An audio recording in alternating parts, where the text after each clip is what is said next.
only 9 people right now. Seems like a little too few. Is there some sort of public holiday or something?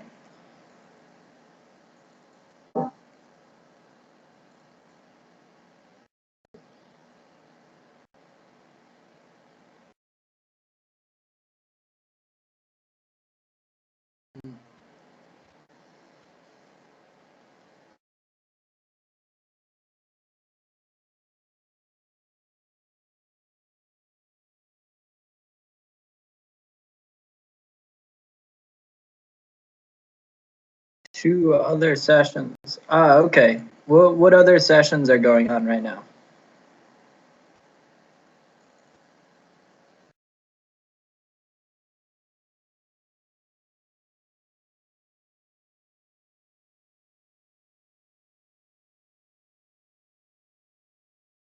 Music and a sharing session. Sharing session?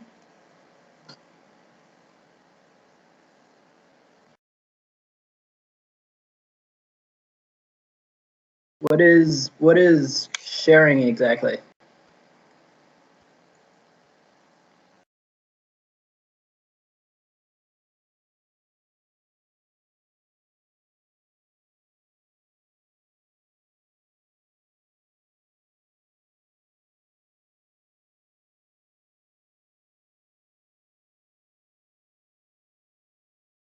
Oh, all right.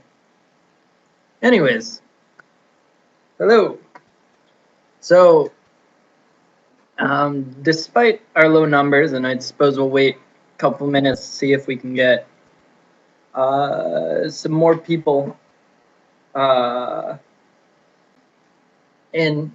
So today we'll be discussing John Locke, as you guys know.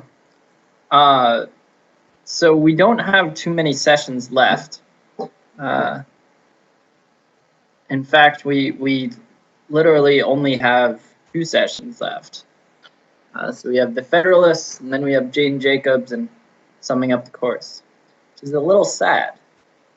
You know, we're gonna have to wait all the way until January to, well, meet again, unless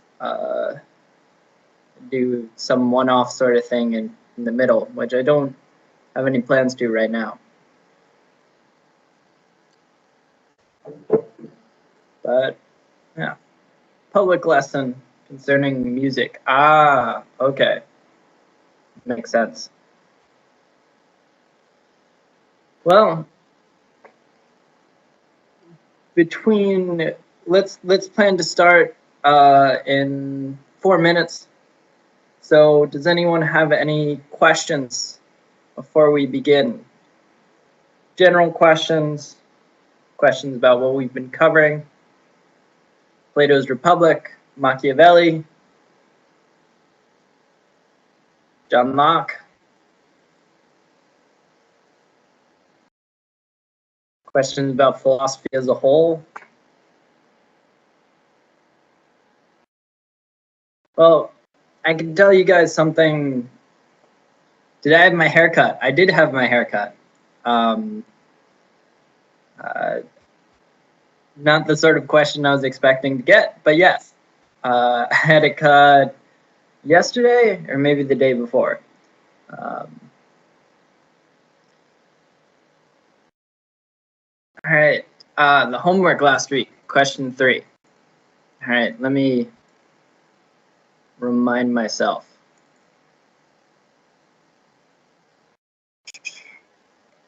All right, so Machiavelli question 3.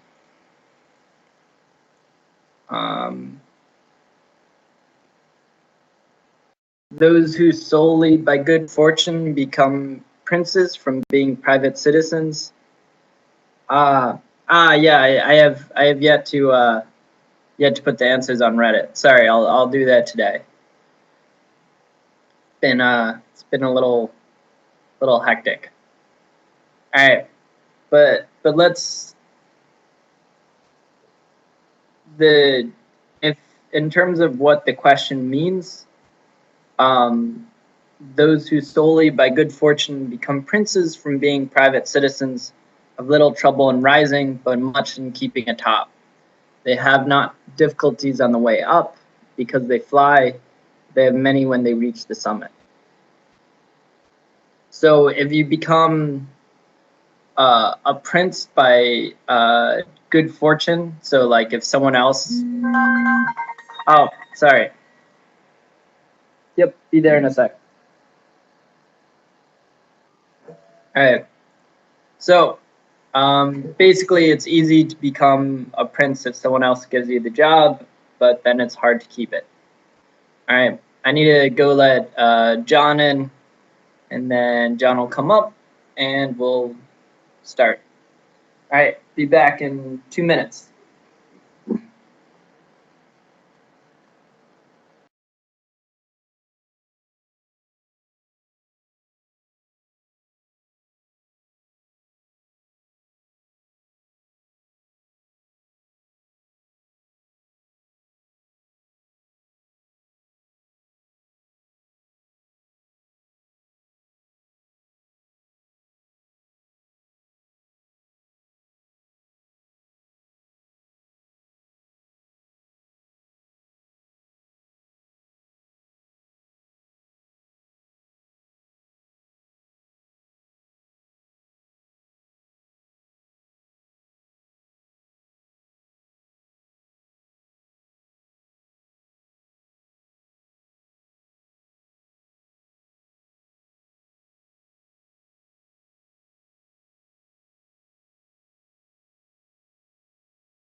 All right. I'm sorry.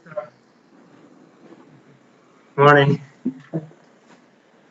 So, are there protests in Boston against Trump? Yes, there are. As always. People are not thrilled. But so let's.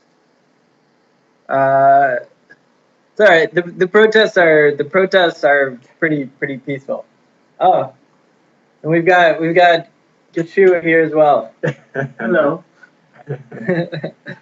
Yeah, so my wife is on a trip, and therefore I got a freedom to come out to work on Saturday. Nice. Yeah, just come by and say hi. All right. I will see you on Monday. So the whole crew is here. So yeah, let's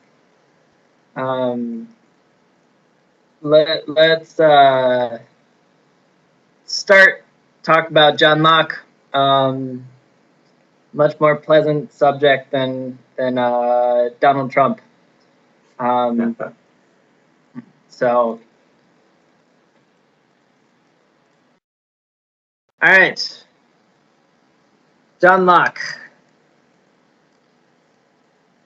So, by the way, before we begin, I just have to say something I learned the hard way is when you look up John Locke on the internet, you get a lot of results from a very, very popular American TV show called Lost. of which one of the members is John Locke. So if you guys are trying to find information about the philosopher, watch out for that. But, all right. And another John by my side, indeed. All right, so everyone can see my screen? All right, awesome. So, John Locke, our third to last. So, as always, we have our outline, introduction. Why are we discussing John Locke? Biography, how did he live? Historical background, what were the influences? Philosophy, what did he believe? Philosophical background, what were the philosophical influences? And the second treatise of government, Locke's most famous work, in which we'll see how he argued. So, introduction. So John Locke is a lot like Kant. So he had an influence on two parts of our course. So Locke, it was how to think and how things should work.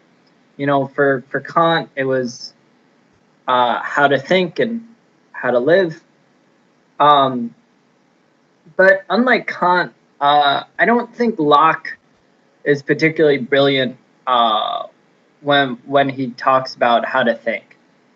He has really good ideas, but the way they're put and the way they're argued isn't all that great. So a lot of courses will cover him because he has great ideas and because he's very influential. But I don't cover him because I don't think it's very instructive for you guys to have to read a philosopher who I don't think is very good. I mean, the only one who maybe I did make you read, who I don't think is great, is Maimonides. But even that, I mean, I think he's great for his time. I don't think Locke was even that good at arguing for his time. So I've avoided introducing him in how to think, and we'll just cover him in how things should work, because no one has a greater influence on liberalism than John Locke. And by the way, we might as well define liberalism now. So liberalism is a tough word to define, but it's basically the idea that men have natural rights. Well, people have natural rights, men and women.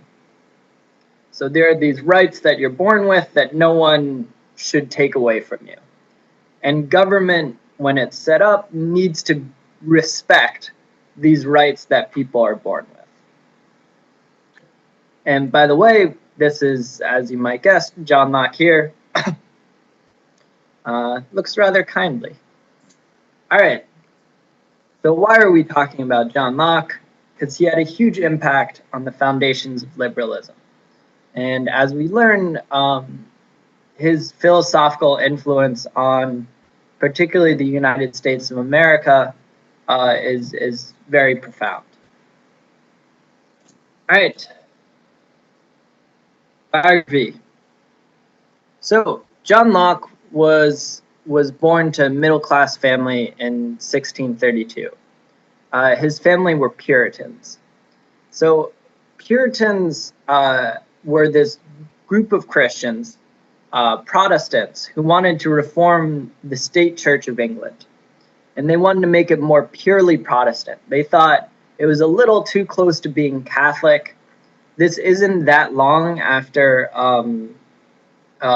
Henry VIII broke off from the Catholic Church, and Henry VIII's successors tended to be a little close towards Catholicism. And so Puritans were like, we need to make it Protestant, we need to make it against Catholicism. Their reputation is generally for being strict and against fun. So here are some typical Puritans here. There are all sorts of apocryphal stories, so stories without a clear source of Puritans, forbidding various fun things, dancing, drinking, which they weren't that bad, but they could be pretty bad. Also, just something that's very relevant to me and to John and to Gishu, they founded the Massachusetts colony, which became Massachusetts the state, which is where we are right now. So the founders of really the Massachusetts government were Puritans. So back to John Locke, though. After becoming frustrated with the philosophy being taught at Oxford, which is where John Locke was, and remember, again, like, this was not a period of time in which it was like impressive to go to Oxford. If you went to university in England, it was going to be Oxford or Cambridge. There might have been one other one at that time. But so this isn't like impressive that he went to Oxford. He just went to Oxford. But he became frustrated with philosophy. He decided to become a doctor. And one patient he helped, the Earl of Shaftesbury, became Locke's sponsor for most of his life. We are interested in the story you just told about New England and Massachusetts. So very, very briefly. So in 1620, the Puritans were gently encouraged to leave England,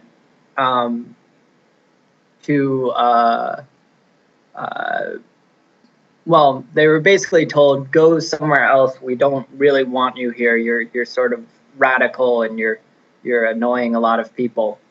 So they try a couple different places, don't really find a good home anywhere, and eventually decide on going to America. Right at that point in time, there was only one colony in America, which was Virginia, founded in 1606. And so they tried to aim for slightly north of where the current colony was, and their idea was they were going to do the same thing and farm and whatever. They mess up completely. They hit way, way north, end up hitting Massachusetts. First winter, almost die, very famously helped by an Indian or a Native American named Squanto. And Squanto, he and his tribe helped them survive the winter. They have the first Thanksgiving, which is a holiday that is coming up very soon. And then normally in American schools, that's where the story ends. Practically speaking, in the real world, at that point, like, due to disease and whatever, the Indians learn that they really should not have helped the Puritans because they get decimated by disease, and the Puritans and then the Europeans who came after them push the Native Americans further and further off the coast until eventually we come to the present day, in which really America is entirely controlled by descendants of Europeans for the most part. And the descendants of Native Americans have a few places in America which they're allowed to have because of under the U.S. government, just small reservations. So that's very briefly the story. Can't go too much more into it because unfortunately we don't have that time. Certainly an interesting story if you want to go into it more. All right, but so Earl of Shaftesbury is a patient of Locke. So this is pretty important. So the Earl of Shaftesbury is actually the founder of the Whig Party, and the Earl of Shaftesbury has a crazy political career, wild ups, wild downs. And this really affects Locke's life as well, and we'll see exactly how. And also, as we'll see in philosophical influence, the Earl of Shaftesbury has a big influence on Locke's political thinking. So he proves to be very important for both Locke's life and for Locke's thinking. In 1683, Locke fled to the Netherlands because he was under suspicion of being involved in a plot to assassinate the king. He almost certainly was not, but we'll cover why that was in a bit. And by the way, so around the same time, Descartes also fled to the Netherlands. And I want someone to tell me in the QQ chat why that was, if you can remember. Why did Descartes flee to the Netherlands? And then back to Locke. He returned home after the Glorious Revolution. Locke, in his later years, he became an intellectual hero of the Whigs, and then he died in 1704. All right. So, biography. John Locke was an intellectual and a doctor, and in his later life, he became a hero of the Whigs. All right, historical background. Do you like that? You like that picture? Beautiful. Yeah. So the parts of John Locke's works that we'll be discussing are political. This is appropriate because Locke lived during a very politically active time. And you can think about Machiavelli here. Machiavelli also was very political because he lived in a very politically active time. So there's a comparison to be made. So in terms of what we'll cover, let's cover the rise of the Whigs and the Glorious Revolution, which affected Locke's life, and the American Revolution, which cemented his reputation. And that's the reason why I have this American flag eagle here, because of the American Revolution. All right. So, the rise of the Whigs. After Henry VIII broke off from the Catholic Church in the early 1500s, England was plagued by a division between the Catholics and the Protestants. And the most important part of this division was who was supreme. Was it the Pope or the English monarch? Because according to the Anglican Church, or the Church of England, it's the English monarch. According to the Catholic Church, it's the Pope. So there's constant argumentation and occasional bloodshed, especially when it seemed possible that a Catholic monarch might sit on the throne. Because a Catholic monarch, he's the head of the English Church. So if he doesn't believe in the English Church and he believes in Catholicism, he could just dissolve the church and declare every priest in the church a heretic. So it was a really real existential threat to have a Catholic monarch. And also religiously, people really care about, am I going to heaven or hell? This is a big deal. And so, the Pope is promising everyone who believes in the, Church of England is going to hell. Church of England is saying the opposite. So this is also, it's a big issue. So, in 1660, a decade of Puritan rule. So Puritans, remember, people of John Locke, guys who founded Massachusetts. So a decade of Puritan rule in England came to an end. And this is a really interesting story in and of itself, which we won't cover right now. A new king came to power named Charles II, who sought to establish a policy of toleration towards Catholics. So Puritans, as we mentioned, they're radical Protestants. They're very serious. They're very anti-vice. So they're not popular. No one's happy to have people ruling England who are like, no drinking, everyone go to church more often. No one's happy about that.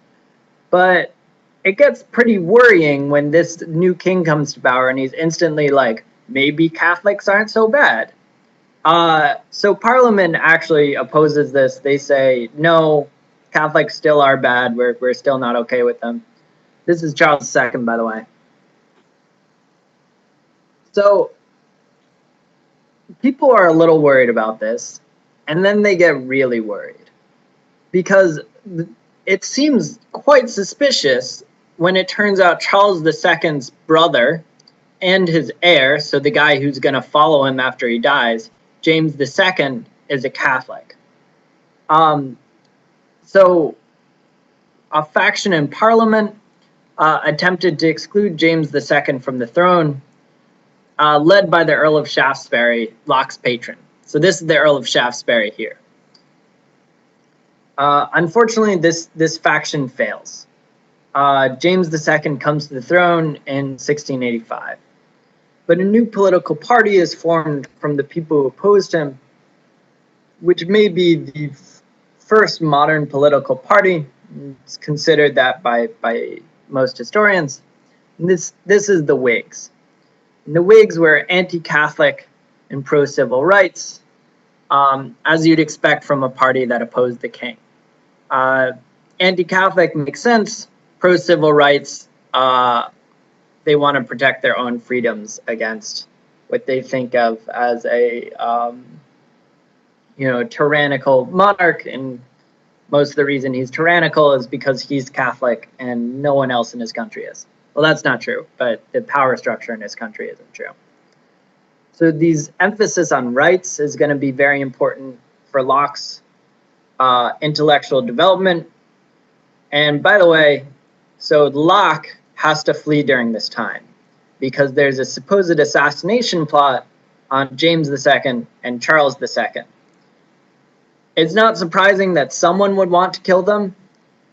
It probably wasn't Locke, though. So anyways, the Glorious Revolution. So James II comes to the throne. You know, his brother is no longer king. James II is king. He's a Catholic. And it seems pretty clear that he's going to be England's first Catholic monarch since Henry VIII. He starts filling political offices in the militaries with Catholics. And then when Parliament protests, he dissolves them. So what's even worse is that he's friendly with his cousin, King Louis XIV, who is the French king, and he's the most powerful Catholic monarch in all of Europe. So it's really bad to be friends with the most powerful Catholic monarch in all of Europe. It's really bad to be friends with a French king, because France and England hate each other, and they have for hundreds of years at this point. So this is getting really, really worrisome. He's filled political offices in the military with Catholics. He's dissolved Parliament. He's friends with King Louis XIV. So the Protestants in England are worried. They're sick of it. They've had enough. And they invite William III, a Netherlander who's Protestant king, to take the throne. So he does so, and James II is so unpopular that he gives up the throne and flees to France. There's barely any fighting, and this has earned the nickname the Bloodless Revolution or the Glorious Revolution, because James II realizes like he really does not have much of a hold on his country. So when Locke came back to England in 1688 after 5 years abroad, he came back to a changed country. So when he left, it seemed certain that England was going to become Catholic again, or if not, it was going to become much friendlier to Catholics. But instead, Catholics were established as second-class citizens, and Parliament was established as a permanent political force. And also, in terms of this permanent political force, so Parliament grants itself freedom of speech, the right to meet regularly, and the right to free elections. And this is a big part of the start of modern democracy. Anyone can say what they want in Parliament. Parliament can meet when it wants to, and Parliament has the right to ensure that elections are free and fair. All right. So I know I'm going reasonably fast. Everything clear so far?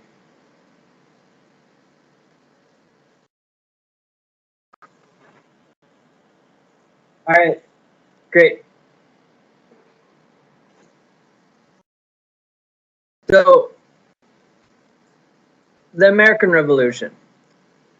So Locke's ideas were mostly forgotten after he died. And the Whig Party just moved on. You know, he was a hero when he was alive, and then he dies, and the Whig Party is like, okay, he was a nice guy. But when the American Revolution starts in the 1770s, so about 100 years later, the Americans look for a more solid principle to base their revolution on than we don't like paying taxes. Because, you know, it's not exactly a stirring slogan. We don't like paying taxes, therefore we are going to overthrow the government. So the Americans find these principles in Locke's ideas of rights for all men.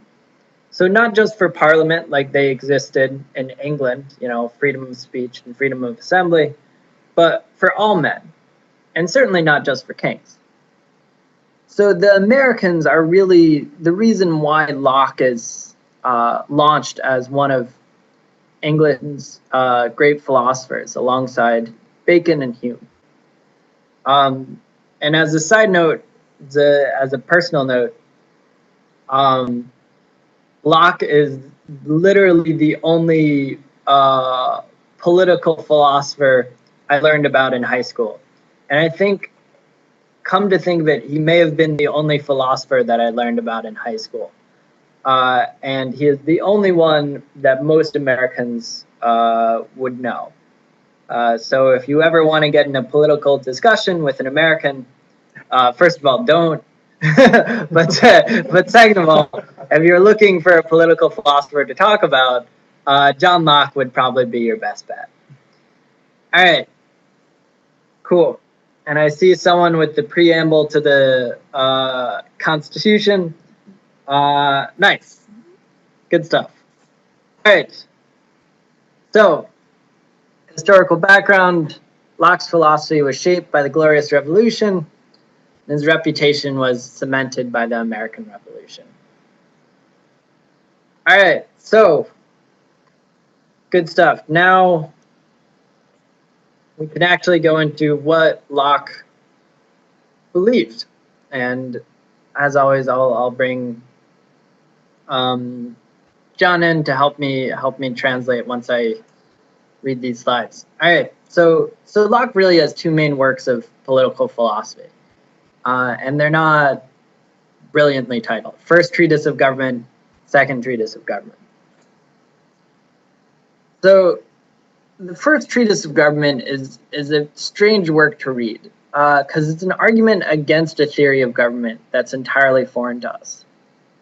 So an Englishman, Sir Robert Filmer, had written a book called Patriarcha, in which he argued that the right of kings to rule over a country was the same as the right of a father to rule over his family, unquestioned and absolute. And I think you could make some sort of analogy here to Confucian philosophy. Certainly with the government family analogy here. So king rule over a country like a father rules over his family. So even more strangely, Filmer argued that the right of kings to rule comes from the fact that God gave Adam the right to rule over the garden. So here we have an artist's depiction of Adam in the Garden of Eden, and this is the divine right of kings. And you might have heard of that term. So Locke in this treatise merely pointed out that fathers don't have absolute rule over their families. You know, the mother has rights too, and God helps create life, so he has to be mentioned somewhere in there. And that if a king's right to rule comes from Adam, then there's only one king, whoever actually descends from Adam, who really has a right to rule. Alternatively, Locke doesn't consider this, but we might also think everyone has a right to rule because everyone logically is descended from Adam, who is supposedly the first man. Either way, Filma's arguments don't seem great here. All right, John. 所以就是这里就开始说洛克的政治哲学的第一篇，也就是论政府的第一篇。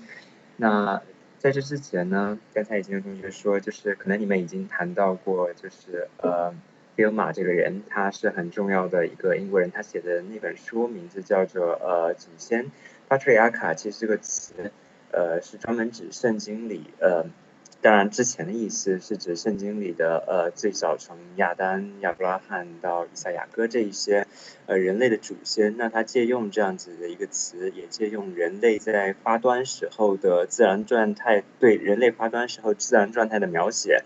那对菲尔玛就是描绘了人类的权力统治权力的最初的途径，就是像父亲统治他的家庭一样，然后国王统治这个国家。当然洛克呢是很反对他的观点的。那洛克当然反驳到其实呢其实父亲就是父权对家庭的控制并不是绝对的，因为还需要有这么多周边的力量，包括上帝的力量来辅助。所以呢这是一个小小的交锋。所以All right. Cool. Good stuff. So, second treatise of government.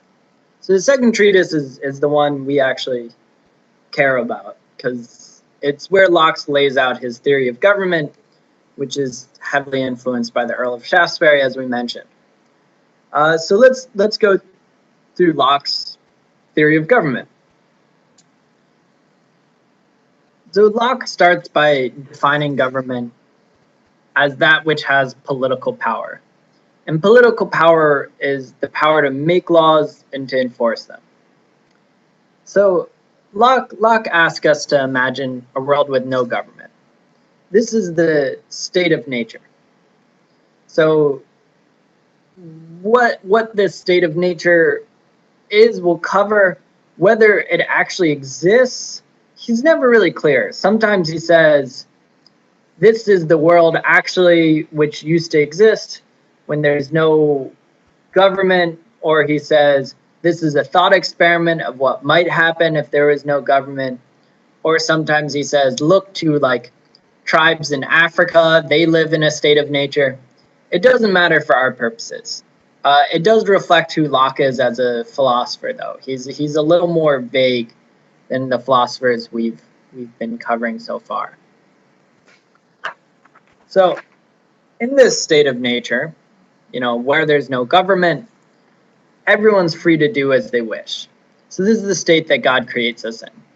So I've imagined this here as a bunch of little kids playing. So there's no teacher around, it's a bunch of little kids, they're able to do whatever they want. No one can stop them. So what we will wish to do, and what we will actually should do, is survive and prosper. So in order to survive and prosper, do well, we need 4 basic rights: life, liberty, health, and property. So these are the rights that God gives to us as our natural rights. So when you're born, you have the right to life, you have the right to liberty, you have the right to health, you have the right to property. And when these are protected, this can allow you to survive and to prosper.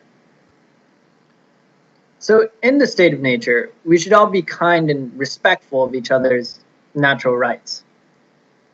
But there are some bad people who will not respect natural rights. What's the solution to this? And here I have an example of, in this state of nature, presumably they're angry cavemen who are not respecting rights. And what's interesting is Locke, for one solution, Locke says, well, we could just say everyone should defend their own natural rights / defend others' natural rights. But it's actually pretty interesting. Locke is then worried about the impartiality of this law system, about how fair a law system is where everyone's just defending themselves and their friends' natural rights. And he says, again, it's strange. What he's worried about is it's unfair towards criminals because most of the people enforcing laws will be those harmed by it. So they'll necessarily be harsh. So it's actually something Locke is quite worried about, the idea of vigilante justice. If there's no government, then punishment is too harsh, which is a pretty surprising step, in my opinion. All right, John? 所以呢，洛克这时候开始描述他的所谓的自然状态，在自然状态当然就是一个前政府或者说一个无政府的时代呢，每个人都有权利做他自己想做的事情。那这样子呢，问题就很大，因为呢，在自然状态中，对于洛克来说，当然这都是洛克的想象啊，但是自然状态中人也不是完全被剥夺权利的。而是有呢关于生命权、关于自由权、关于健康权和财产权这些基本的权利。当然，这个思想在后世的法律中体现得很明显。这些权利在洛克看来是人自然而天赋的一些权利，但是呢，如果没有政府或者说没有警察的操控呢，那这个情况下，那这4个权利呢，很可能会被一些违反那些自然法或者自然权利的人呢给剥夺。那这时候洛克就要构思一个方案去应对这样一个问题。All right. So the answer, of course, to what's the solution to people who will not respect natural rights is government. So government is founded to preserve the natural rights of the people who form it, and so only exists by the consent of the governed. So everyone gets together and agrees that we need a government because we need someone to protect these natural rights. And government has the right to violate some of the natural rights of those who form it, only as far as needed to protect the rest of their natural rights. So, you can tax to provide a police force, or you can put criminals in jail to prevent them from hurting people. But Locke is really insistent on the idea that government can't go further than that. He's still worried about unjust punishment. And he says, if you go further than you need to protect natural rights, then that's bad. And if you don't consider natural rights at all, that's despotic. So any government which violates natural rights beyond this is illegitimate. So it's appropriate for the people to rebel against a government which violates natural rights. So if the government is going too far and it doesn't seem to be concerned with protecting the natural rights of the people under it, people can rebel.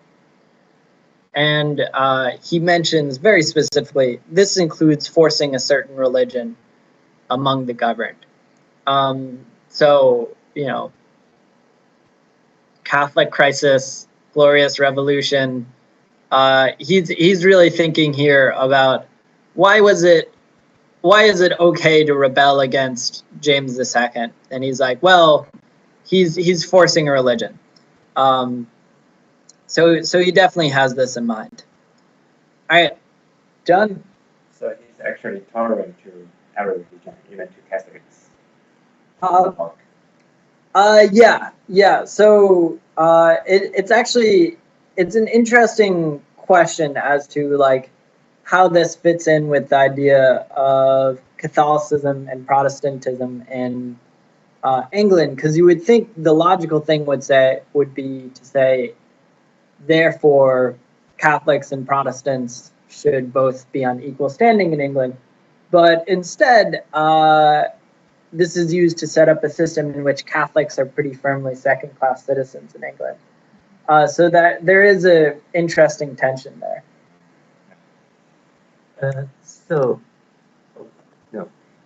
Yes，所以当然，周末呢就开始回答这样一个问题，就是怎么样阻止那些会违背自然权利的人去侵犯别人的自然权利，就是我们之前所说的财产权、生命权等等。那对于洛克来说呢，政府当然是答案，这不是问题，但是问题在于呢，政府的权限有多大？然后呢，对于洛克来说，政府他剥夺当然有权利，任何政府都有权利在量上至少剥夺一定的公民的自然权利，比如说呢，部分的财产权，这就是要交税的原因，或者说部分的自由权，就是比如说有些人要入监狱的原因。但是到底限度在哪里呢？洛克这里提出了一个怎么说呢，就是一个环境判断的标准，就是任何的对公民的权利的提取权都是基于对公民权利的保护之上的，就是假如说你对公民的任何权利的剥夺或者说提取，你如果不进行一个投资，在将来有可能用这部分资源去保护公民的话，那这一部分权利的攫取都是不合法的。所以大家有问题吗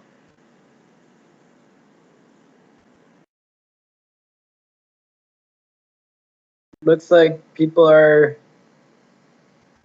okay. Yeah, more or less. All right, cool. So there are a couple problems with Locke's view of government here. So the first big problem is property. So remember, property is one of our natural rights. But how do people get property in the first place? And this is a problem because in the first place, God gives the earth to everyone. But that doesn't mean property is only by universal consent, because that would be impractical. Not everyone would agree, so nobody would have anything. So he gives the example, God gives the earth to everyone, and one thing you might think is that then we all say, this is mine, this is mine, this is mine.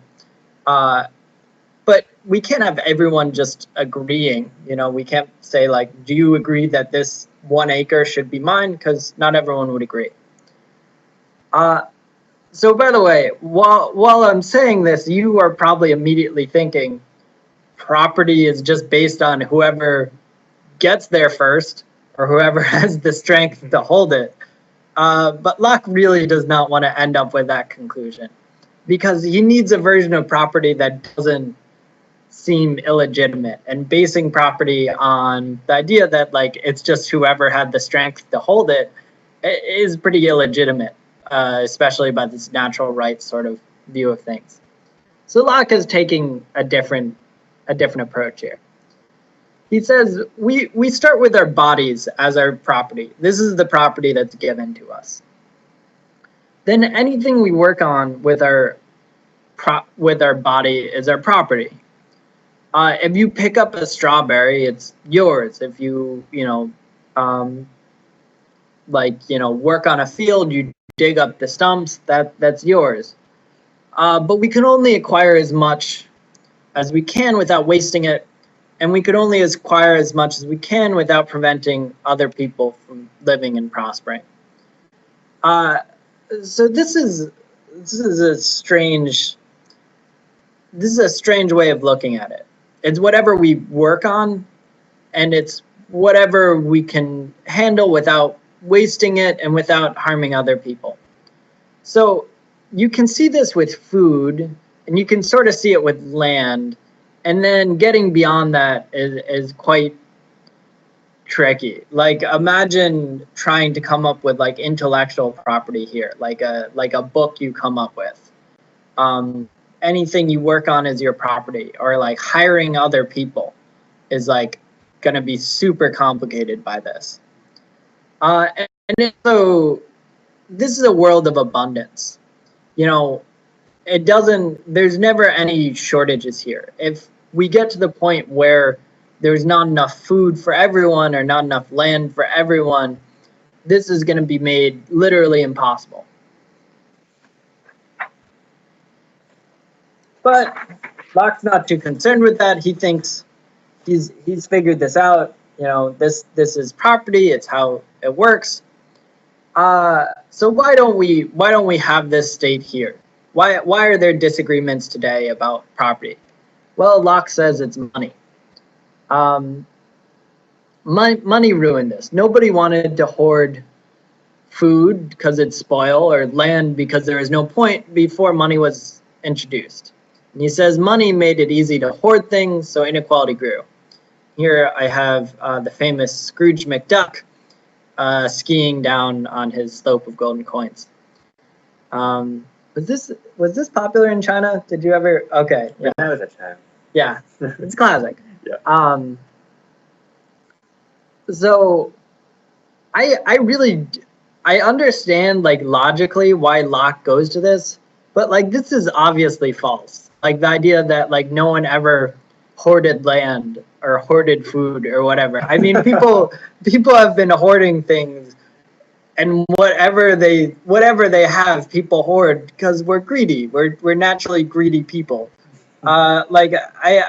It's really not defensible on a practical standpoint. But Locke says this.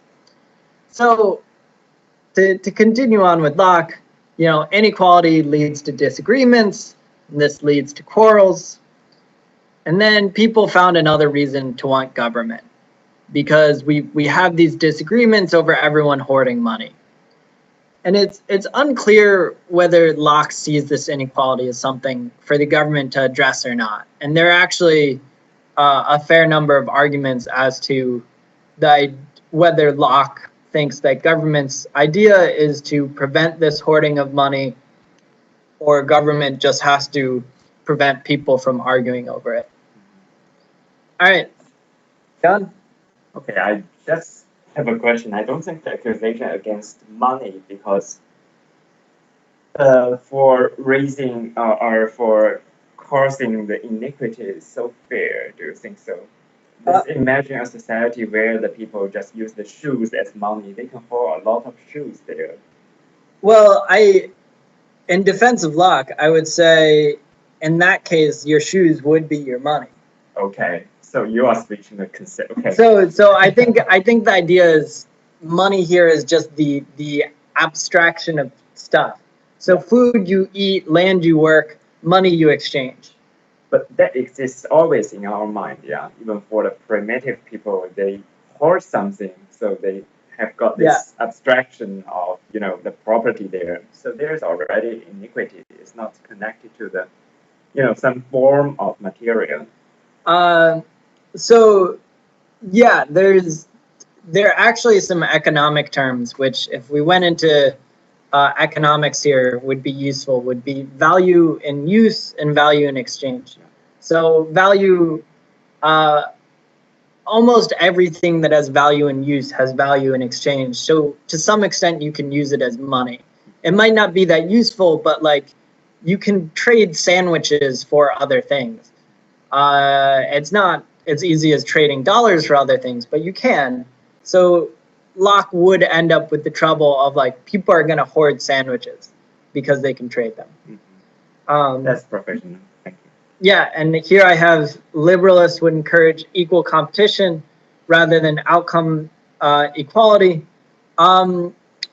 So yeah, I think the modern definition of liberalism would encourage equal competition in a broad sense.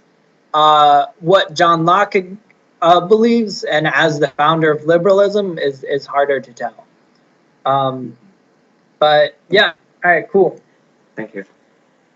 所以这里讲到财产的问题，就是首先呢，洛克在他其实这是一个非常书呆子的问题，就是他要解决财产一开始是怎么产生的。既然人都是赤条条的来，人的所有权利都是神赋的，那为什么会一开始有财产，甚至有财产之间的不平等呢？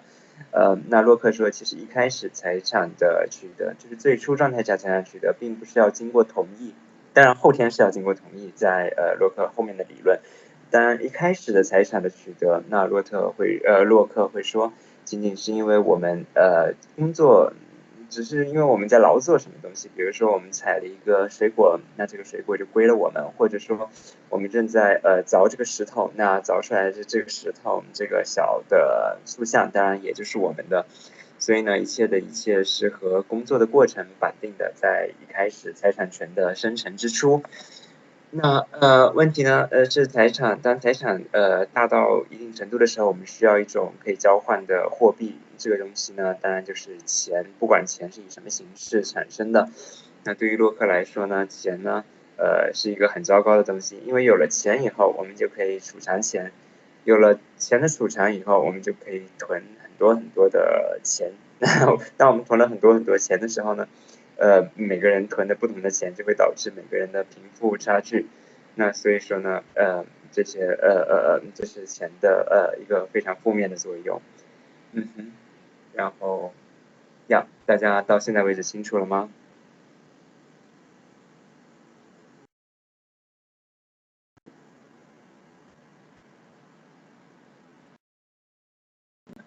？All right. Out of curiosity, what was the name of this character in Chinese? 唐老鸭 What does that mean? Donald Duck 唐老 Oh, is Donald Duck. oh, so this is Donald Duck. This Yeah. isn't. Okay, so in America, this is a separate character named. Oh yeah, okay. It's a genre Donald Duck, but I don't know the concrete name of them. Ah, I already okay. forgot. Yeah, Scrooge McDuck was the name in America. It's great comics. All right. So let's talk about war. What is it good for? Absolutely nothing. All right. So in a state of nature, occasionally someone intends to violate someone else's rights, specifically their right to life. So, right to life, presumably, if you're trying to kill someone, you're violating their right to life. So the person who does this is an unjust aggressor. And the violator and the violated are in a state of war. So these are all terms. Like the person who tries to violate is the unjust aggressor, and the violator and the violated are state of war. So wars between governments are therefore because there's no government above governments. So no government protected England's right to life. So England spent most of the time in a state of nature, where it's just trying to protect its own natural rights, but was occasionally drawn into a state of war. And these wars were legitimate as long as they were defensive. So as long as England wasn't being the unjust aggressor, it was okay for England to go to war. So as with the money example, this is, it makes sense logically from Locke's ideas, but in terms of the relation to the super complex, European politics of Locke's time, it really doesn't have much resemblance. I mean, European politics were all based on alliances and backstabbing and whatever, and various monarchs, falling in and out of favor with each other. So it was never so clear as this is the unjust aggressor and this is, the person just trying to, or the country just trying to protect their right to life. But it makes sense from Locke's ideas, at least. 所以这里就很简单的一个关于战争的概念，就是对于洛克来说，什么样的战争才是有效战争，或者说才是义战呢？那当然是一旦一个政治实体在试图损毁另一个政治实体的自然权利，尤其是他们生存权的时候，这个时候呢，这个战争就是说只有是自卫的战争，它才是一个所谓的可以被辩护的战争。So it doesn't work actually. Everybody is declaring that he's defending himself. So, Yeah. Yeah. That's so obvious, too obvious. So yeah, which is sort of the classic thing is like any country which wants to enter into a state of war always has to come up with a reason for why they entered into it. Yeah. So, I was just reading the other day about the Spanish-American War, which happened around turn of the century, I think 1908 or 1902, something like that. And so America claimed that Spain blew up their ship, and then they go to war and they take Cuba and Puerto Rico away from Spain. So yeah, it was totally unjust because Spain did not blow up America's ship, but America needed to say that so that they could go to war with Spain and appear as if they were defending themselves. So yeah, real politique. All right, so slavery. So Locke lived in a society of slavery. Not only did English law allow criminals to be made into slaves very easily, including debtors, which is, by the way, how Australia is populated, because criminals are sent off as slaves to Australia and forced to work as slave labor.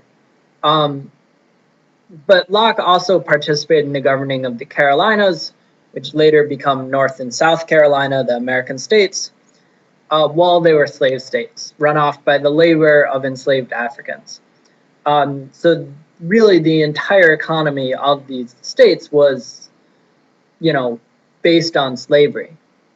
By the way, I see in the comments, America took over the Philippines as well in the Spanish-American War. That's true. All right. So you might expect Locke's account of slavery to justify this. Why it's okay for him to participate in the governing of the Carolinas. But it doesn't, which is strange. He actually says slavery is always unacceptable, except when an unjust aggressor is defeated in war. Then the defender can take the aggressor into slavery, or this is supposed to say kill him. So you could either take him into slavery or kill him when you defeat him in war. So this is a continuation of the state of war, and the idea is it's ended when the aggressor voluntarily becomes a slave. So it seems sort of like an oxymoron, and like it seems sort of obvious that probably people aren't voluntarily becoming a slave. They are sort of like, don't kill me, I'll become your slave. Seems like an important difference, but this is Locke. So, yeah. 所以这里牵涉到洛克对于奴隶制的判断。那洛克会认为奴隶制其实是一个不可接受的一个尽管当时整个英国都在贩奴，并且洛克自己也参与到 North Carolina or South Carolina or that time is just that time was just one colony. OK， 他参与到那个卡罗来纳州的当时的耕种事业，因为卡罗来纳州那是南方其实是中南方一个很重要的农业省，在当时，那大量的使用了非洲贩卖来的黑奴。其实呢，洛克也参与其中，但是洛克在学理上呢，还是不支持奴隶制的。他认为人有天生的不可以被异化的一些权利，这些权利呢，事实上是从奴隶身上被剥夺到的。只有一种情况下是允许的，那就是战争，并且是侵略者失败的时候。如果他自愿接受成为奴隶的话，那是可以接受的，因为这些失败者，尤其是失败的侵略者，他事先也试图着无辜的剥夺无辜人的生命权过，所以这是在洛克看来唯一的合法途径去取得奴隶的合法途径。All right, cool. So by the way, just as a total side note, so. Yeah, pretty much all the states which are now North and South are started off as one. Here's an interesting fact for you, which I didn't learn until embarrassing late in life. There's actually a state called West Virginia, but there's no state called East Virginia. There's Virginia and West Virginia, which is because of the American Civil War, because West Virginia refused to allow slavery. And of course, Virginia, the state, was based on slavery. All right, so Locke's other ideas. So just for fun, let's cover Locke's other ideas, which we normally would have covered under how to think. So Locke argues that when we're born, we're a blank slate with no knowledge, or tabula rasa. And in case you guys are wondering what a blank slate is, it's like this. You'd write on it, right? So we gain knowledge from experience and combine simple ideas into complex ideas. And this idea of combination of simple ideas into complex ideas is sort of like Wittgenstein's idea of simple facts combined into complex facts. And this is, by the way, like, against someone like Kant, who would not agree that we're a blank slate. So when we use language, we represent our ideas. So these are ideas that we have from experience. We use language to represent them. And this has been criticized, or you could criticize us on the fact that not every sentence, not every language directly represents our ideas gained from experience. For example, Spider-Man is fat. That's not an idea gained from experience. That's more of a hypothetical imagination sort of thing. But you can. I'm not sure if Wittgenstein actually read Locke or not, because Wittgenstein was pretty famous about not reading older philosophers. But you can certainly see sort of the start of Wittgenstein's ideas in something like this. Simple ideas into complex ideas, using language to represent ideas, certainly seems sort of a Wittgenstein-y thing. And then finally, we only know things based on a sliding scale of how certain they are to us. For instance, we know for sure mathematics, morality, God, and our own existence. So this is a strange grouping, mathematics, morality, God, and existence. I think it makes sense when you think about Locke's political philosophy, that morality is something we know for sure, along with, God, our own existence, and mathematics.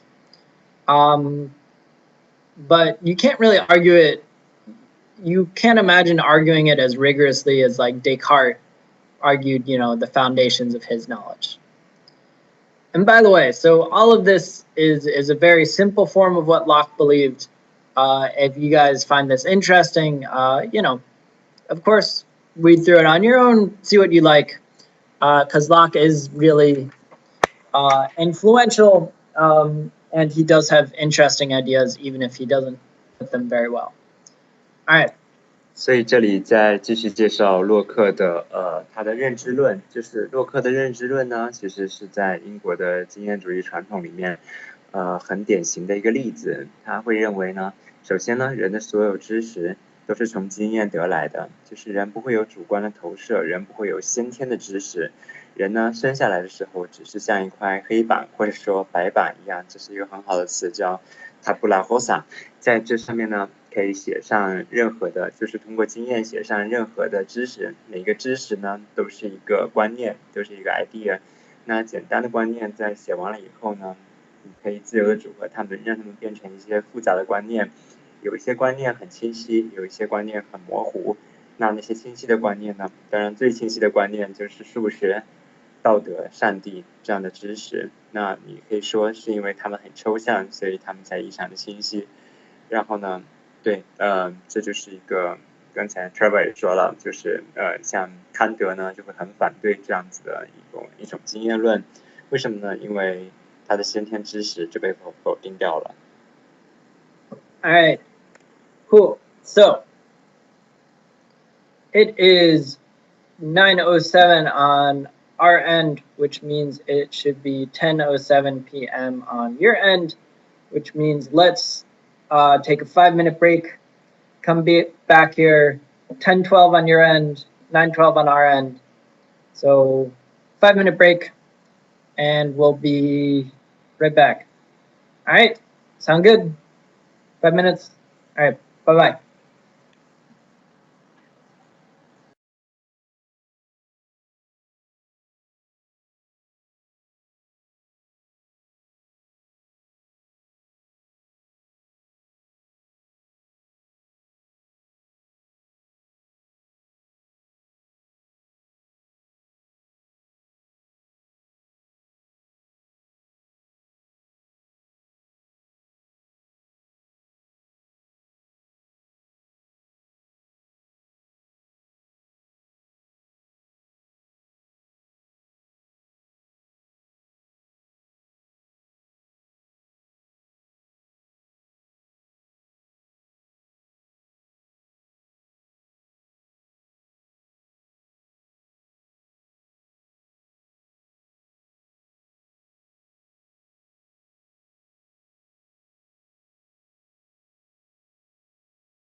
reason can certainly be used in empiricism. Yes, and empiricism is this English school of thought of which, you know, Locke is perhaps the founder and certainly one of the most influential early members. All right, cool. It's 9:14, so let us begin again. On to the background of Locke philosophy. All right.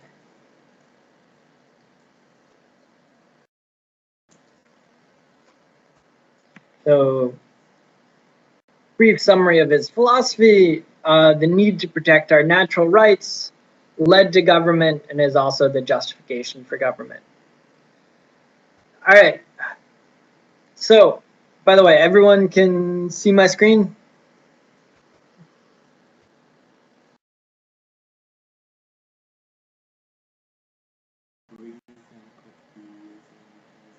Yeah. All right. Cool. Good stuff. Then let's talk about the background to Locke's philosophy. So unfortunately for us, for this course, Locke's political philosophy is not influenced by Plato or Machiavelli. His theory of knowledge is actually influenced by Plato, but that's not really helpful because we didn't really talk much about Plato's, you know, thoughts about how to think, and we didn't really talk much about Locke's thoughts of how to think, so there's not much to be said about that. So what influences Locke's political philosophy? Well, the Earl of Shaftesbury, as we mentioned, and Thomas Hobbes, who we've not yet mentioned. So the Earl of Shaftesbury, aka Lord Shaftesbury. So Lord Shaftesbury's primary focus is on liberty, especially of speech and belief. For Shaftesbury, virtue does not come from actions. So virtue, so goodness, it doesn't come from what you do, but it comes from what you believe. So there's no way to force people to be virtuous by constraining their actions. So you can't make your population be good by making them do certain things. Instead, they have to be virtuous from within. Instead, they have to believe certain things. And so this is directly against a patriarchal view of government. So, and patriarchal literally meaning like a father. So, you know, your dad, when you were little, you would receive a birthday present and your dad would make you say thank you to whoever gave you the birthday present. And like, even if you didn't believe in that thanks, even if you weren't really grateful because you were little and you didn't know how much things cost, your dad still made you say thank you. So Shaftesbury says this isn't what the government should be acting like. So how does a government promote virtue? Well, it allows free exchange of ideas, leading to natural understanding. So people talk and with each other, and this means they eventually understand each other. And his analogy is it's like grains of sand. They start off, you know, being jagged and rough, and then they rub up against each other constantly over and over again, and they become rounded. So in short, the Earl of Shaftesbury places a lot of trust in men. So through conversation, argument, and even ridicule, so even making fun of it, Shaftesbury is confident that men can ultimately discover for themselves virtue in all its forms. And he includes in that moral sentiments, so how you should behave, and also artistic sensibilities, so what form of art is best. Yeah. 所以呢，就是关于 Shaftesbury 的学说，就是他关于首先呢，他关于人的美德是怎么产生的学说。所以对于 Shaftesbury 来说，当然美德是一个内在的事情。当然 Shaftesbury 所说的美德当然是政治美德哈，它是一个内在的事情，不是一个通过国家规范能做出来的事情。就像宗教的选择，就像基督教的信仰，它不是一个国家能够执行、能够规定、能够从外在上所谓规范的一个外在的行为，而是需要呢大家自由的选择，选择之后呢才能够内化的一个美德。那在这种情况下呢 ，Shaftesbury 当然他刚才我们提到他是辉格的党人，很重要的一个权力核心。那这个辉格党呢，但是比如说支持言论自由啊，支持包括自由公共领域的自由言论啊这样子的事情。那这个事情呢，对于 Shaftesbury 来说很重要，因为它对于塑造人的美德来说，它起到了一个很重要的一个辅助的作用。对于 Shaftesbury 来说，这个过程就好像是一堆有棱角的沙子，他们在一起磨砺，在一起摩擦，然后互相讨论，然后在这过程中呢，这些棱角被磨去，然后呢就像这样子的一个情况。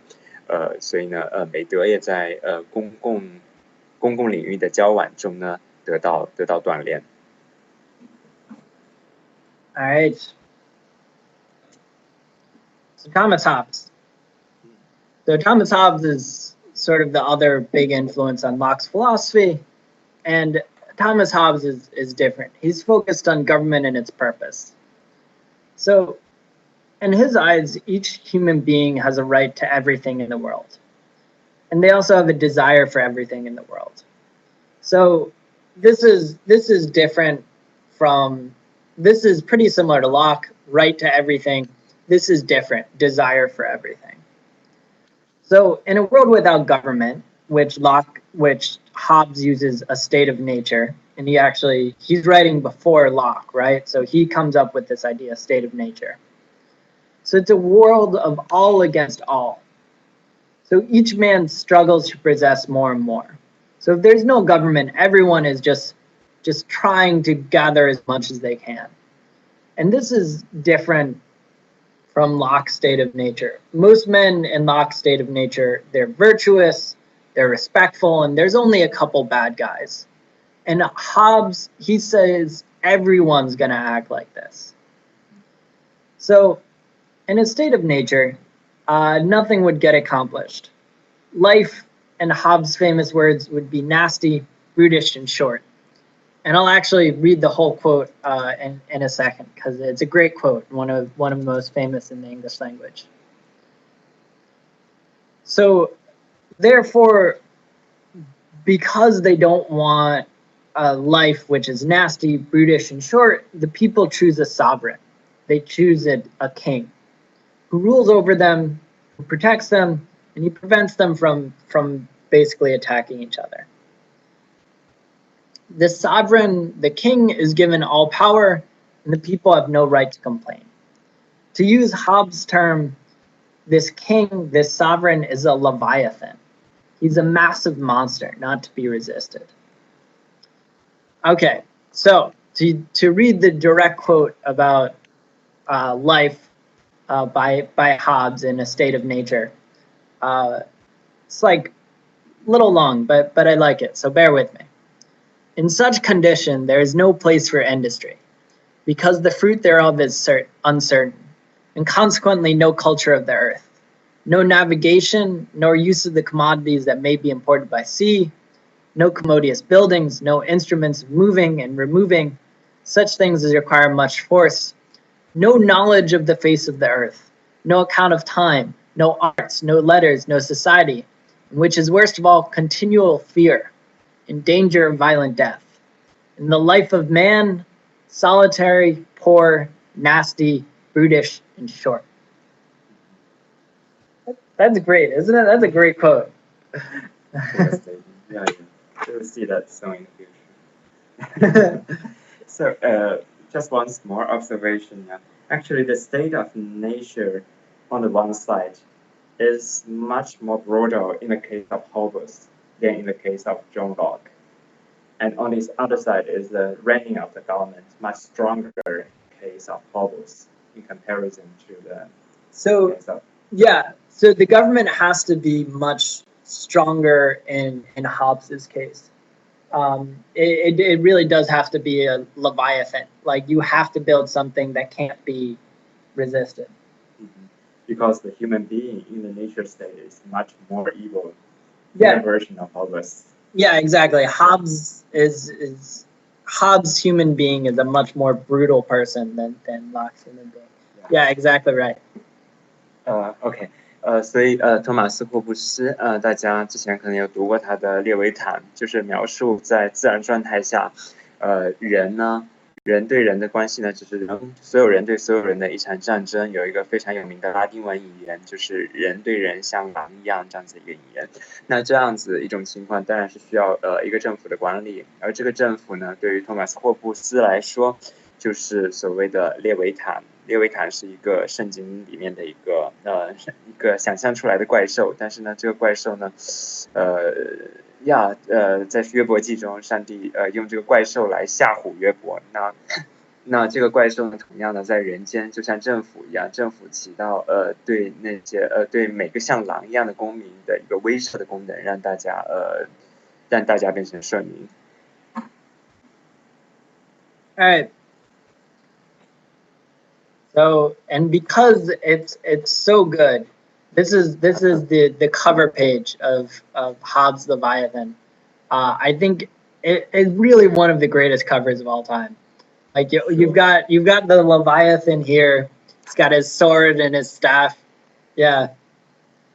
By the way, Leviathan is something like a crocodile, actually, from the Book of Job. Yeah. So he has this, crocodile skin. Yeah. Oh, nice. Yeah. It's so good. All right. So, how does this lead to Locke? Well, Locke acknowledges the concerns of Hobbes. There needs to be some way to prevent men from tearing each other apart. And that's a justification for government. But he also wants to embrace the optimism of Shaftesbury.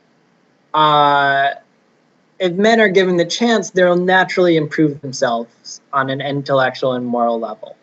He doesn't like the idea of Hobbes that if the only thing that men will do if given the chance is tear each other apart. So Locke comes up with a system in which men are given the protection of Hobbes, but the freedom of Shaftesbury, and there's also a justification to it. So it's a limited form of government in which government interferes only as far as needed to let men develop naturally. All right. That seems reasonably clear? Yeah. Cool. For philosophical background, we've got the optimism of Shaftesbury, pessimism of Hobbes. So, before we go on to the second treatise of government and talk about how Locke argued, are there any questions, concerns?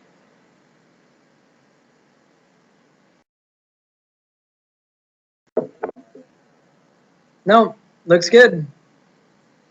People seem reasonably content. All right, nice.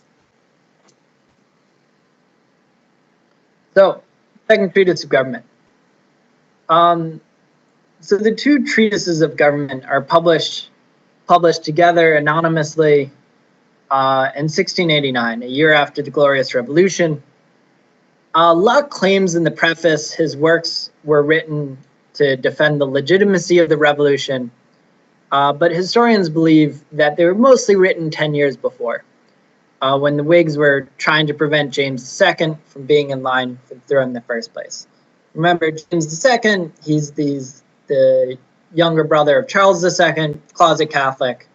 When he comes to the throne, tries to install a bunch of Catholics, people get mad, revolution. All right. So historians think these were mostly written before James II was in line for the throne. So when they were first published, the works didn't have much impact, and they really only became prominent about 100 years afterwards. So this is weirdly common, or not weirdly, perhaps normally common, oftentimes any philosophy doesn't become popular until after it's published. So Hume had the same problem, you know. So if you've written a work of philosophy and it's still not popular, wait 100 years, see how it's doing then. It might be doing better after that. So the parts we'll be reading are when Locke discussed the details of forming a government. All right, let us begin. So as always, I'll read it directly, simple translation, commentary if I have any, and then John will provide a translation into Chinese. So, to summarize, man allows himself to be under control of government because it's safer that way. If man in the state of nature be so free, as has been said, if he be absolute lord of his own person and possessions, equal to the greatest, subject to nobody, why will he part with his freedom? Why will he give up this empire and subject himself to the dominion and control of any other power? To which it is obvious to answer, that though in the state of nature he hath such a right, yet the enjoyment of it is very uncertain, constantly exposed to the invasion of others, for all being kings as much as he, every man is equal, and the greater part no strict observers of equity and justice, the enjoyment of the property he has in this state is very unsafe, very unsecure. This makes him willing to quit a condition which, however free, is full of fears and continual dangers. It is not without reason that he seeks out and is willing to join in society with others, who are already united or have a mind to unite, the mutual preservation of their lives, liberties, and estates, which are called by the general name property. So when man is free in the state of nature, everything he has is uncertain. So he's totally free, but it's very uncertain because other people can take it away. So he joins into a union with other people who all wish to protect their life, their liberty, and their property. 所以呢，这里是就是休谟在谈论人为什么在自然状态下会要让渡自己的权利呢？如果人们在自然状态下就是像国王一样的生活，有自己的任何权利，那为什么人们要引渡或者要让渡这样子一些完全自然的权利呢？对于休谟来说很简单，因为每个人都有这样的权利，那你享受这样权利的机会实际上不是太多，因为很可能马上就会有侵略者或者有人要来抢夺你的财产权或者是生命权，所以呢，这个时候呢，人们就有义务或者说有需要结合在一起来寻求政府的帮助。All right, and I see in chat sounds similar to Rousseau's social contract. You can certainly compare them. All right. So, unfortunately, when a man joins a government, he gives up some basic freedoms. These basic freedoms are the rights to make your own laws and the rights to enforce your own laws. For in the state of nature, to omit the liberty he has of innocent delights, a man has two powers. The first is to do whatsoever he thinks fit for the preservation of himself and others within the permission of the law of nature, by which law, common to them all, he and all the rest of mankind are one community, make up one society, distinct from all other creatures. Were it not for the corruption and viciousness of degenerate men, there would be no need of any other. No necessity that men should separate from this great natural community, by positive agreements combined into smaller and divided associations. The other power a man has in the state of nature is the power to punish the crimes committed against that law.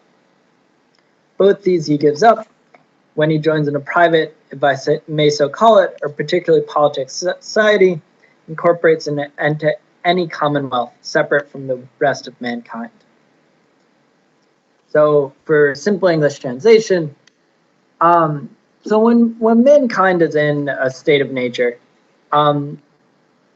he can make his own laws, and he can also punish people. And these are rights you give up when you join a government. You give up the right to make your own laws, and you give up the right to punish people. So in terms of commentary, it might seem strange here that Locke has punishing people as a right rather than a duty, like something you're actually going to be upset that you have to give up when you join a government. But if you think about it, England is a society at this point not that far removed from vigilante justice. They don't have a proactive police force yet. So, you know, if you steal something from a shop, for instance, it's not unheard of for like the shopkeeper to just, you know, beat you, or for him to get, you know, his sons or shop worker or whatever to, you know, beat you for stealing. And also, it's made worse by the fact that England's court system at this point is both corrupt and inefficient. So it's not always that safe to leave punishment up to the courts. You know, it's much more certain to get, you know, a couple of your friends to go out and deal out punishment. And Locke is saying this is something that you really should not be doing in a government. In a government, it should be the government who's dealing out the punishment and deciding how bad it is, not you and your friends. It's actually a right, yeah. Yeah, yeah, exactly. OK， 所以这里洛克谈到两种人的自然状态下的权利，就是第一当然是无限的做自己想做的事情，就是一种主动的权利，就是任何的征战或者说任何的抢夺。第二种权利呢，当然是在别人抢夺你的时候，你进行反击的时候有这种惩罚的权利。但是对于洛克来说呢，无论是第一种这种无限的对外扩张的权利，个人的或者国家的，还是第二种呢，就是惩罚的权利呢，都是在自然状态下才能够允许的，而在政府的状态下是应该这两种权利是应该被剥夺的。大家到现在为止清楚了吗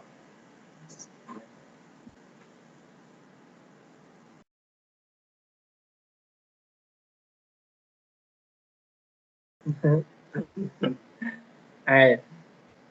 I think it's clear. I think people are generally okay. Yeah. All right. Cool. So, all right. So government can't overreach itself, though. So we need to remember government is only for the protection of natural rights. And so whoever has the legislative or supreme power of any commonwealth is bound to govern by established standing laws, promulgated and known to the people, and not by extemporary decrees, by indifferent and upright judges who are to decide controversies by those laws, to employ the force of the community at home, only in the execution of such laws, or abroad to prevent or redress foreign injuries, secure the community from inroads and invasion. And all this to be directed to no other end but the peace, safety, and public good of the people. So, simple English translation, specifically what a government needs to do, governed by the laws which are known. You need to administrate those laws. You need to actually make the laws enforced by honest, impartial judges, so judges who aren't going to, you know, favor one side or another. And it needs to be, you know, put into practice or, you know, enforced only by the community and only as far as needed. So, you know, really you just need laws on the books, honest, impartial judges, force of the community. And that's how a government should properly act. 所以这时候谈到就是当有政府的时候，政府的统治方式，那对于洛克来说，当然他是一个律法的信仰者，那政府应该通过法律，应该通过一些比较固定的法律，而不是通过像人的自然权利的一个放大版来进行统治。All right. So the first duty of the government is to make laws, but we must be very careful to how we make laws. So firstly, we have to think about the laws of nature. The legislator is not, nor can possibly be, absolutely arbitrary of the lives and fortunes of the people, for it being but the joint power of every member of the society, given up to that person or assembly, which is legislator, can be no more than those persons had in a state of nature before they entered into society, gave up to the community, for nobody can transfer to another more power than he has in himself. Nobody has an absolute arbitrary power over himself or over any other, to destroy his own life, to take away the life or property of another. A man, as has been proved, cannot subject himself to the arbitrary power of another, having in the state of nature no arbitrary power over the life, liberty, or property of another, but only so much as the law of nature gave him for the preservation of himself, the rest of mankind. This is all he doth, or can give up to the commonwealth, by it to the legislative power, so that the legislative can have no more than this. Their power, the utmost bounds of it, is limited to the public good of the society. Phew! He is not a man who believes in short sentences. All right, simple English translation. So a legislator can't just make any laws that it wants. So a legislature is made up of people, and people can't kill themselves, and they can't kill or steal from other people. Legislators can act as far as people can in promoting their own self-interest, but they can't go any further than that. Their ultimate purpose is for the good of society. All right, in terms of commentary on this, it does seem like a sort of flawed argument, because there will, of course, be times when a legislator makes laws that imprison people or fines them, or even kills them if you believe in the death penalty. So then there's going to be an argument over how arbitrary these laws are and the rationale, like why we believe that this is an okay law to make. So, you know, this argument by Locke seems to guard against completely capricious laws, or laws that have absolutely no basis. So for instance, if you wanted to make a law, all people with blue eyes aren't allowed to own a house, that would seem to be very clearly Locke has an argument against that. But if you want a way to judge a more complex law, like, you know, we're going to set taxes at 75%, you know, income taxes at 75% or something like that, Locke doesn't give us a good way of thinking about that. Because obviously we need some sort of tax. The question is 75% an okay amount or not? All right. 这里洛克开始谈所谓的立法者的权利权限的问题，也就是说，在一个国家里，立法者是不是有任何生杀予夺，或者说任何的他愿意构想出来的一个国家图景的这样子的立法权利呢？他是不是一个绝对自由的一个立法者呢？对于洛克来说，不是的。立法者所有的权利不能超过人民移交给他的权利。那人民有什么样的权利呢？比如说，人民其实没有对任何所有人生杀予夺的大权，那同样立法者也就没有任意没有任意杀戮的没有这样一个任意杀戮的权利。那这里其实很清楚，就是对于洛克来说，立法者的权利是被所谓的人民的权利人民所移交的权利要限制的，任何超出这样权利的立法实际上是不合法的。All right.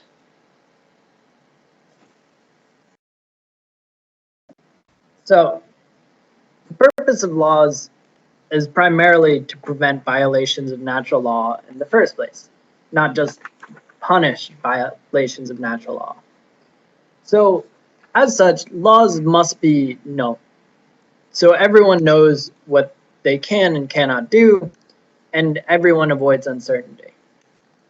The legislative or supreme authority cannot assume to itself a power to rule by extempore arbitrary decrees, but is bound to dispense justice and decide the rights of the subject by promulgated standing laws, known to authorized judges.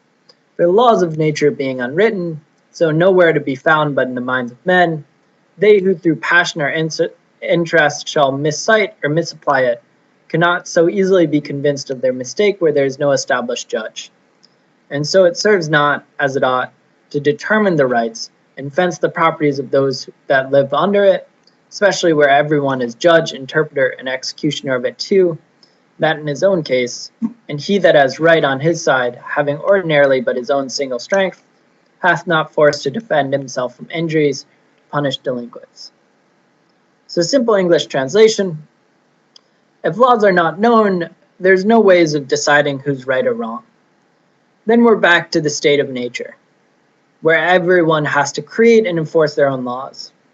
So the whole point of a government is to reduce the uncertainty of a state of nature, so laws must be definite and they must be known.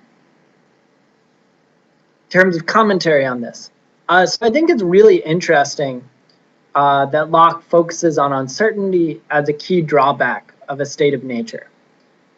Because it seems to me this is a pretty important point, that government should be predictable or else it loses its power. That one of the big problems with the state of nature is that it's uncertain. So for the government to fix that, it has to be certain. It has to be predictable. 所以说对于洛克来说呢，国家法相对于自然法来说，还有一个什么样好的特征呢？就是它很明确。对于人来说，其实自然法虽然似乎自然法是存在的，但是其实没有人能够很明确的说出自然法是什么。所以在这样子一个很模糊状态里，关于惩罚、关于利益、关于侵犯，都是一些很难界定的东西。所以呢，在这样一种很不安全的状态下呢，人和人之间的摩擦的机会是很大的。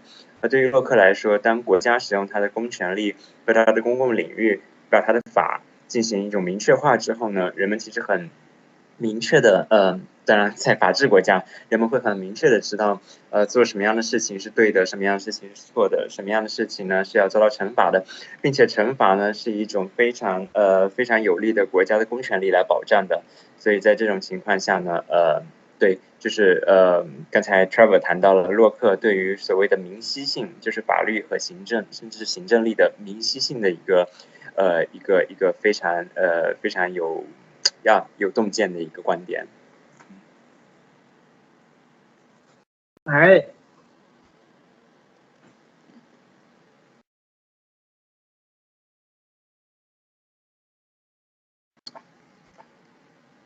So to continue this, forgot there's one extra little section here. To avoid these inconveniences, disorder men's properties in state of nature, men unite into societies, that they may have the united strength of the whole society to secure and defend their properties, may have standing rules to bound it, by which everyone may know what is his. This end it is that men give up all their natural power to the society which they enter into. Community put the legislative power into such hands they think fit, with distrust, be governed by declared laws. So their peace, quiet, and property shall still be at the same uncertainty within the state of nature. So just reiterating that the purpose of a government is to reduce uncertainty. All right. Any attempt by the government to take property from its subjects, especially taxation, must only be by the consent of the governed. It is true government cannot be supported without great charge. It is fit everyone who enjoys his share of the protection should pay out of his estate his portion for the maintenance of it. But still it must be with his own consent, i.e. the consent of the majority, giving it either by themselves or their representatives chosen by them. For if anyone shall claim a power to lay and levy taxes on the people by his own authority, without consent of the people, he thereby invades the fundamental law of property and subverts the end of government.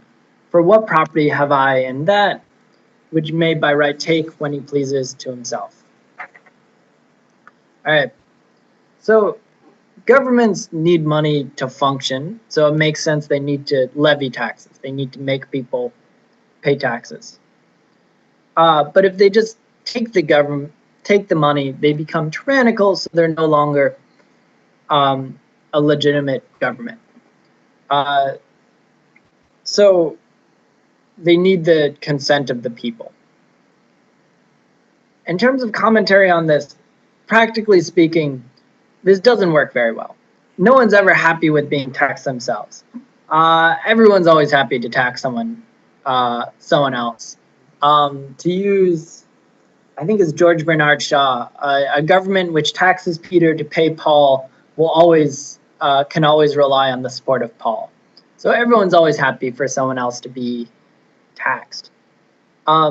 So the question to who gets taxed and how far this tax goes isn't covered. To use actually a really contemporary example, there's this guy who was reading on the internet who was very happy that Trump was elected because literally for the only reason that Hillary Clinton supports the estate tax, which is after you die, the government, and if you have over a certain amount of money, the government will tax you at a very high rate, at 50%. And he claimed that Hillary Clinton proposed to increase that 75%. And that was his only reason for supporting Trump, was he was like, I think this is awful. I refuse to be taxed after I die. I'm supporting Trump. So it really is a problem. Like, no one ever thinks it's okay for them to be taxed. Everyone's always okay for someone else to be taxed. But yeah. And for me, the question is actually consent in which form? Yeah, we actually don't vote for the tax normally. It's determined in a somehow very remote way or indirect way. So it's very hard. Yeah, that's also true. Yeah, so in America, at least, the way the tax system mostly works is, for the most part, you elect legislators, and the legislators appoint the people who are in charge of taxing. And then the people in charge of taxing, the IRS, decide how much tax you should pay. So it's actually not just you voting for legislators, but it's the legislators then appointing, the IRS. Yeah, it's become over complex in comparison to that time actually. Yeah. Yeah, I do the translation. 所以sorry， 洛克这里就说了一个很简单的事情，就是尤其是对于财产权的剥夺，在政府的形式看来就是税收，对于周末来说呢，对于洛克来说呢，税收呢是一定要经过所有人民的同意的，因为如果不经过同意的话，那所谓税收者要是所谓立法者的权限呢，就超过了人民让渡给他的权限。当然，我们刚才讨论的事情就是，其实这种同意是非常复杂的，在现代社会中，你从来不直接同意某一项税收的条款，而是你可能同意税收者的执行长官的总统的成为总统的权利，在这样的情况下，其实人们从来没有直接同意税收的这样子一种可能性。Yeah. So in the comments, I see someone. I think you're referencing the famous slogan of the American Revolution: "No taxation without representation," which, as I mentioned, was one of the ways in which the American Revolution tried to structure it to seeming as if it wasn't just they didn't want to pay taxes, which is what they were accused of by the British. They were saying, no, we think it's unfair that we don't have any representation in Parliament and you still want us to pay taxes. So to conclude our outline, so Locke, when he argues from his key principles and beliefs. And he argues deductively and using common sense reasoning. It gets a little frustrating because, practically speaking, a lot of the stuff doesn't quite make sense, especially because he has these key principles and beliefs that he doesn't defend very well, just sort of requires you to accept them. And he's also, it's never quite obvious when he's being practical and when he's being theoretical. So, Kant is very clear about, like, I am just speaking, he'll say, like, a priori. But he says, I'm not speaking about the real world right now. And he's reasonably good about sticking to that. Locke doesn't think about that. He just mixes it all up. All right. So, conclusion. Locke has a lot of influential interesting, and in my opinion, not super well argued ideas. Locke stands up well against the determinist skeptic. I think, unlike, Machiavelli falls back on his, knowledge as a man of the world. Plato, he's very specific, and he's also, very deductive and logical, and he can fall back on that. So Locke can't do that. But he does do something new, which is why it's worth talking about him. He justifies the existence and limitations of government fundamentally from the ground up. And that's really like a modern form of government especially. He's justifying the existence of it. And you can compare it to Descartes, trying to do the same thing with knowledge, building it from the ground up. So Locke's ideas aren't a blueprint for a form of government, but they do serve as justifications for establishing new governments and for overthrowing old ones. And this makes it important for us to know. So next time, we'll cover the most important people influenced by Locke, the founding fathers of America. We'll cover what they believed, and that'll be. I'm going to miss that. Yeah, it's unfortunately. Wonderful. So yeah, all right, cool. So Wednesday, founding fathers, and then Saturday, which is our last class for this round.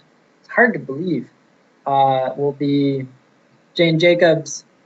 I'll put up answers for the last homework on Reddit today.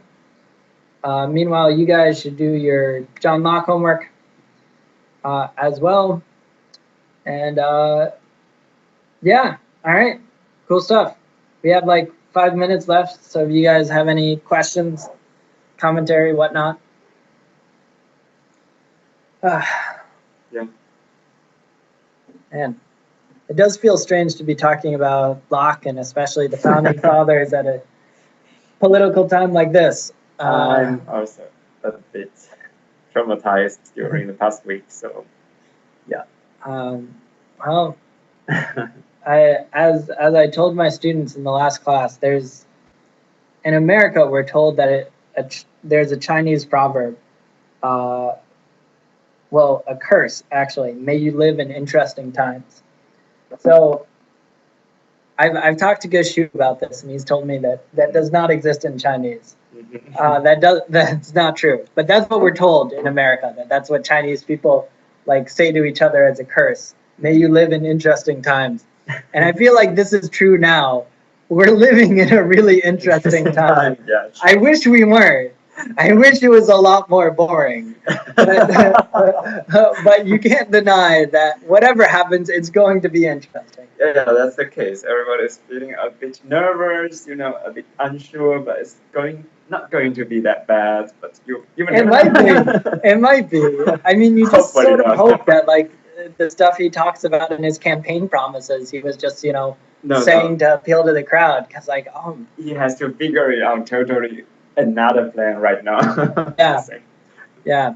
Although, actually, I've been quite surprised. There's a serious support for Trump among a lot of Chinese. Yes. So long as I see. I think, the Chinese students, they have some other reason for supporting him. Yeah, many reasons, cultural, and social. Some of the American problems are not yet the problems in the eyes of Chinese. So we do not know that simply. Yeah. All right. Well,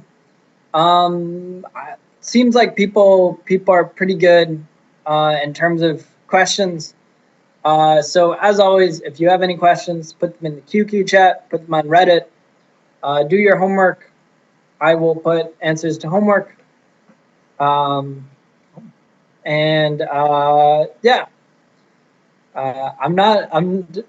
Thank you for welcoming me to Beijing. I'm not going to Beijing, okay. As far as I know. Okay. You may know something I don't. As far as I know, I'm staying in America. I see, because of Trump. Oh, because of Trump. Oh. Slow on the uptake there. All right. All right. Bye bye. See you.